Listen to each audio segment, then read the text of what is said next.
दस्तक देने के पूर्व समाज के प्रति अपना नैतिक कर्तव्य का निर्वाह करते हुए मारवाड़ी रिलीफ सोसाइटी अस्पताल रानीगंज एवं federation of South Bengal chamber of commerce and industries रविवार श्री सीताराम जी भवन में करीब 400 विधवा माताओं को शॉल एवं कंबल प्रदान किया।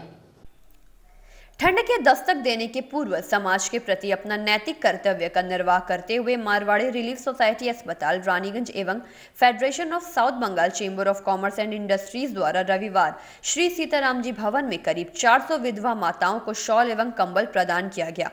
मुख्य अतिथि के रूप में उपस्थित कुमार बाजार विवेकानंद आश्रम के स्वामी सुब्रतोनंद जी महाराज ने कहा कि समाज सेवी राजेंद्र प्रसाद खैतान निरंतर सामाजिक कार्यक्रमों में अहम योगदान देते रहे हैं।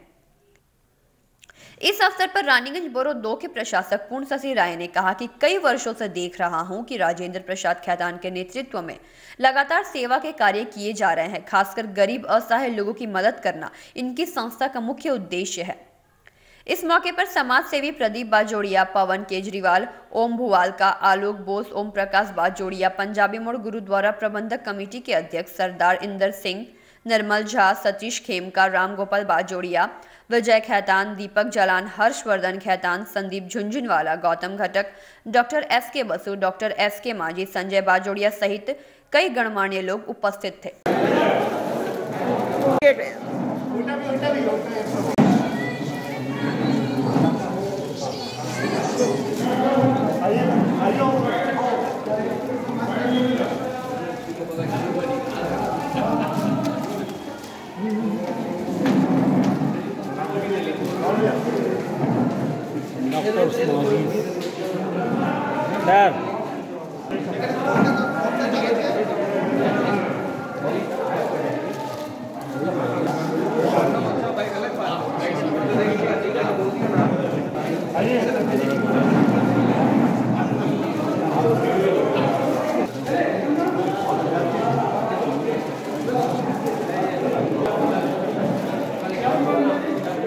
तो कुछ लोग हैं यहाँ पे जिनको हो सकता है कुछ पता नहीं हो, इसलिए मैं फिर से एक बार इसकी सेवाओं के बारे में आपको बताता हूँ। सबसे पहले ये 300 विडोज को एडॉप्ट करके रखी है, जिनके टोटल फ्री मेडिसिन का ट्रीटमेंट और हॉस्पिटल एमआरएस में आने जाने का खर्चा या उनको यदि ऑपरेशन की भी दरकार है तो ये वहन करते हैं। तो इसके लिए मैं चाहूँगा कि जोरदार तालियां हो जाए इस ट्रस्ट के लिए। ডাক্তার প্রতিটায় তাদেরকে আমরা যতক্ষণ করবে ততক্ষণ আমরা মদত করার চেষ্টা করব। তো এটা আপনারা মনে রাখুন। আমাদের ট্রাস্টের তরফ থেকে ইঞ্জিনিয়ার হয়েছে, এমবিএ হয়েছে, সিএ হয়েছে, তারা এখন নিজের জায়গা খুব ভালো করেছে। মানুষের সঙ্গে কথা বলে কাজ করে বর্ডে আমার সঙ্গে দেখা হলো এনএসিটি যথাযথ পারলো আইসি সঞ্জয় চক্রবর্তী সহ আমি গাড়িগুলো ঘুরছিলাম। তখন আমি ওনাকে বললাম যে আমাদের পরম উৎসব সব গেল, সব সম্প্রদায়ের মানুষদের সব উৎসব শেষ হয়ে গেছে।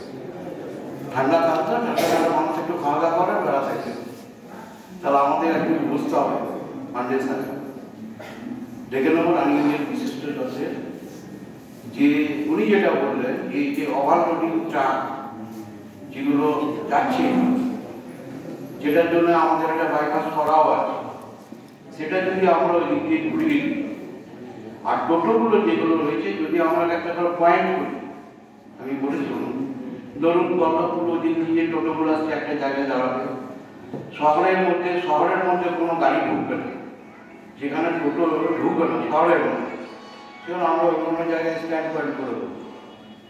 এভাবে আমি একটা প্রাথমিক কথাবার্তা বলেছি। আমি সাহায্য কি আপনারা কাছে এমনি চাইলাম, আপনারা কম্বল দিয়ে দেবেন, ডাক্তার করে দেবেন, কলেজ করে দেবেন, হসপিটাল করে দেবেন, আর আমি খালি হাতে আমি সিটে চলে যাব? আমাকে তো কিছু ছাপ রেখে যেতে হবে। আমি ওই জন্যই আপনাদের সহযোগিতা চেয়েছি। আর এর একটা কথা আপনার একবার বলি, আমি যেটুকু জানি আমার যা কাছে খবর, আগামী দিনে মহকুমা শহর কিন্তু রানীগঞ্জে রয়েছে। নমস্কার। যারা কম্বল দান করছেন বা যারা সাপ দান করছেন তারা মনে মনে চিন্তা করবেন যে আমি একটা সেবা করার সুযোগ পেয়েছি। এটা স্বামী বিবেকানন্দের কথা। স্বামীজি বলতেন যে এঁটো গেড়ে প্রণাম করে তার কাছ থেকে সেবা গ্রহণ করা। আমাদের রানিংয়ের বিবেকানন্দ সেবা কেন্দ্রে আমি গোবিন্দ বৈতানকে দর্শন করেছি। আমাদের আশ্রমের প্রত্যেক মাসে একটা চাল দেওয়া হতো, সেই নিয়ে আসতেন, ওনাকে আমি দর্শন করার সুযোগ পেয়েছি এবং বাজুরিয়াজিকেও দর্শন করার সুযোগ পেয়েছি। এনারা বিরাট উঁচু দরের মানুষ ছিলেন। সপ্তগুণের অধিকারী না হলে কিন্তু সেবা করতে পারে না। সেই মানুষ যারা, তারা কিন্তু রানীগঞ্জের বুকে অনেকে আছে যারা সেবার হাত বাড়িয়ে দেওয়ার জন্যে রেডি। সেইখানে এই শহরকে রানীগঞ্জের মানুষেরা প্রচন্ড ভালোবাসে। আমি শুধু পূর্ণসূচির কাছে বলবো যে রানীগঞ্জের মানুষের যে অবদান আছে, এটা আমি অনেক জায়গায় ঘুরে দেখি। এতভাবে সাধারণ মানুষের উপকার হয় যে সেটা এইভাবে আমরা করতে পারি না। এটা অস্বীকার করে লাভ নেই। যেটা স্বীকার করার সেটা মানুষকে স্বীকার করতে হবে, সত্য কথাটা বলতে হবে। হসপিটাল আছে বলে যে যতই বলুন, আমার খুব খারাপ লাগে। অনেকে যখন আসে যে বেডটা আপনি করেনি, আমার বলতে খারাপ লাগে। আমি মনে মনে ভাবি যে চিঠিটা পাঠাবো, আমি পাঠাই না, তোমরা যে বলো। কেন আমি জানি এত চিপে একটা হসপিটাল বা কিছু নেই, এত হসপিটাল হয়েছে, এত নার্সিং হয়েছে, যেখানে লাখ লাখ টাকা লাগে। কিন্তু মডার্ন হিউম্যান সোসাইটি হসপিটালে আমরা যে কোনো সময় এত কম পয়সায় আমরা ওখানে পৌঁছে দেবো। রাত্রিবেলা আপনি কিছু পাবেন না, ডাক্তার পাবেন না, কোনো নার্সিং হোমের লোক নেই, কিন্তু আমরা কিছু না পারি মডার্ন হিউম্যান সোসাইটি হসপিটালে আমরা কিন্তু বুঝতে পারি। এটা শুধু Raniganj modern human society hospital, এটা কিন্তু শুধু রানীগঞ্জের না, এই শিল্প অঞ্চলে উগুড়া কাজুরা থেকে আরম্ভ করে অন্যান্য থেকে আরম্ভ করে এই বিশাল এলাকার মানুষ কিন্তু এইটার উপর নির্ভর করে। এটা আমি জানি কিছু মানুষের সহযোগিতায়, এবং এটা কিন্তু লসের আনন্দ, কিছু মানুষের সহযোগিতায় এই হসপিটালটা কিন্তু হয়েছিল এবং এখন উল্লেখ করে তাই হসপিটালটা চলে।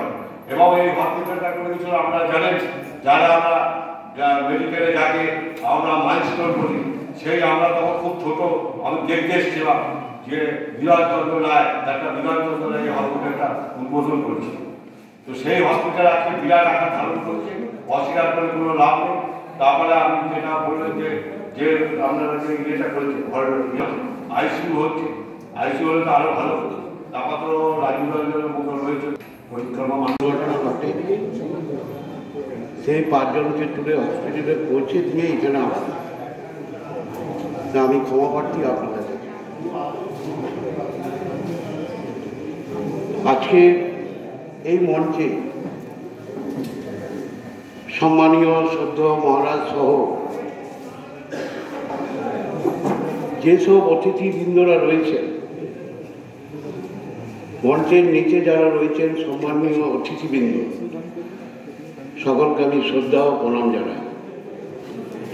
ইতিমধ্যে আমি সর্বোপরি যাকে আমি বহু বছর ধরে চিনি, অনেকেই চিনি, আপনাদের সঙ্গে সম্পর্ক ভালো, যিনি এই সভার সঞ্চালক, আমার অভিভাবক আর.পি. কৈতাল মহাশয়।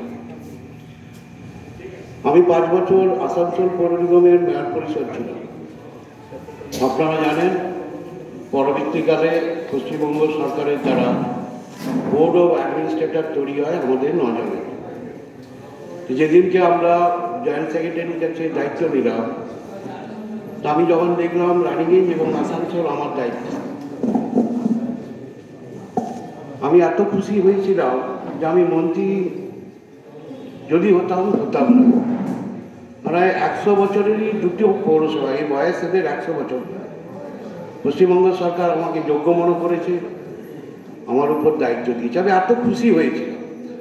আমি আমার যিনি মুখ্য প্রশাসক জিতেন তেওয়ারিকে বলেছিলাম, জিতেন দেখো আমি কত ভাগ্যবান, তোমরা একটা করে এমএলএ হয়েছে, আমি 2 জায়গার এমএলএ হয়ে গেছি, রানীগঞ্জের আসানসোলে। আমাদের মধ্যে একটু হাসাহাসি হলো। তারপর আমি রানীগঞ্জের কাজ শুরু করেছি। 1 মাস হলো আমাদের কাজ এই বোর্ডের।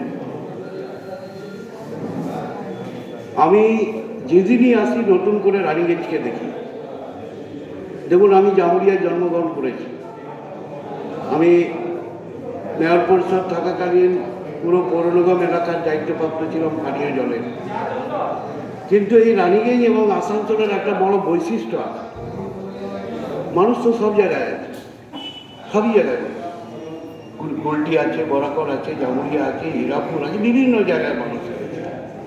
কিন্তু এই যে রানীগঞ্জ, এই যে মারোয়ারি সমাজের একটা বড় অবদান, এটা দেখে আমি আশ্চর্য হয়ে যাচ্ছি। বলুন না, এই যে আমাদের রাজুদা বলছিলেন, আমাকে যদি বলতে বলে যে তুমি কোন বিধানসভার টিকিট দেবো, তুমি যে বসে বসে শুনবে যে আর্থিক হয়েছেন বলছিল, আমি আর কারোর কিছু বলতে পারবো না, এত ট্রাস্টি আর এত কাজ করে। আমার তো মনে হয় এরা দাঁড়িয়ে দিলে বিধায়কই হয়ে যায়। আমাদের কাজ তো সমাজসেবা করা, রাজনৈতিক লোকদের কাজ তো সমাজসেবা করা। তো এবারে বলুন তো, এক একটা বাজারিয়া ফ্যামিলি থেকে, কৈতান ফ্যামিলি থেকে, যাদের নিয়ে বললেন, যাদেরই ট্রাস্টি আছে, আমি শুনেও বলতে পারবো না। এই হলো রানীগঞ্জ। এই জন্য আমি রানীগঞ্জকে শ্রদ্ধা এবং প্রণাম জানাই। রোজগার সবাই করে, কিন্তু ওই রোজগার থেকে বিলি করাটা বড় কথা, দেওয়াটা, এই দেওয়াটাই বড় কথা। कि मुझे अपने जो हम लोगों का पारिवारिक ट्रस्ट है, अभी तो वो मतलब हालांकि वो पारिवारिक ट्रस्ट नहीं है, क्योंकि उसको हम लोगों ने कभी एक परिवार के हिसाब से वो नहीं रखा है। समाज के सभी वर्ग के लोग उसके अंदर समय समय पे ट्रस्टी के रूप में रहे हैं, उन लोगों का योगदान उसके अंदर रहा है। 52-53 साल से निरंतर कार्यरत हैं। अभी वर्तमान में इसके अध्यक्ष हैं श्री सुनील कुमार नंदी और सचिव हैं श्री श्रवण कुमार टोबी। 7 के लगभग इस ट्रस्ट की स्थापना हुई थी। हमारे पितामह लोगों ने आदरणीय माता प्रसाद खेतान, आदरणीय गोविंदराव जी खेतान, आदरणीय सत्यनारायण जी खेतान, इन्होंने मिलकर अपने पिताजी की स्मृति आदरणीय राम कुमार जी खेतान की स्मृति में एक इस ट्रस्ट की एक पौधा उन्होंने लगाया था, जो आज वर्तमान में एक वृक्ष बन के फल फूल रहा है एवं समाज को वो फल दे रहा है और कल्याण कार्य में लगा हुआ है। पहले एक स्कूल थी राम कुमार खेतान शिक्षा सदन, वो स्कूल आज पूरी तरह से कंप्लीट होके ये रिकॉग्निशन मिलके आप लोग के सामने रहती, लेकिन तत्कालीन जो गवर्नमेंट थी, मुझे बोलने में कोई तकलीफ नहीं है और मतलब मुझे कोई खराब भी नहीं लग रहा है कि उनका सहयोग हम लोगों को नहीं मिला, बोल के वो स्कूल पूरी तरह से अपने उस पथ पे चल नहीं पाई और समय से पहले ही उसको बंद करना पड़ा। आज स्कूल की जगह एजी चर्च की ब्रांच चल रही है, वो भी शिक्षा दे रही है और धीरे धीरे क्लासेस बढ़ रही हैं। पिताजी ने जैसा बताया आप लोगों को कि जो भी छात्र हम लोगों के पास अप्रोच करता है हायर स्टडीज के लिए या पुस्तकों के लिए या और भी कोई तरह की मदद उन लोगों को छात्रों को चाहिए होती है, लैपटॉप इत्यादि वगैरह, तो हम लोग सहज उनको प्रदान करते हैं। उसका एक प्रोसेस है, उस प्रोसेस के थ्रू आने से हम लोग उसको करते हैं। अभी एक लड़का बीटेक अपने कॉलेज में टॉप करके, सुनील कुमार पांडे, अभी पिछले 6 महीने पहले वो हल्दिया में कंपनी में उसको जॉब लगा है और उसने कल्याणी से इंजीनियरिंग की। बेनी माधव माझीपुर के एक छात्र ने MBBS कंप्लीट किया है मालदा से। इसी प्रकार से बहुत सारे छात्र हैं कि बहुत आगे तक अपनी अपनी पढ़ाइयाँ कर चुके हैं। मेडिकल क्षेत्र में भी किसी की कोई रिक्वायरमेंट आती है तो हम लोग सहज उनको मदद करते हैं। कहने का मतलब यह है कि सामाजिक रूप से बहुत सक्रिय है ये ट्रस्ट। किसी भी जरूरतमंद को हाथ बढ़ाने के लिए हमेशा तत्पर रहता है, तैयार रहता है। यहाँ पे इस ट्रस्ट किया जा रहा है। मैं आज इस मंच से आप लोग सबसे अनुरोध करता हूँ कि हम लोगों को सेवा का मौका दें। सेवा करने के लिए हम लोग सदैव तत्पर हैं। रानीगंज से सम्राट दास की रिपोर्ट, PV न्यूज।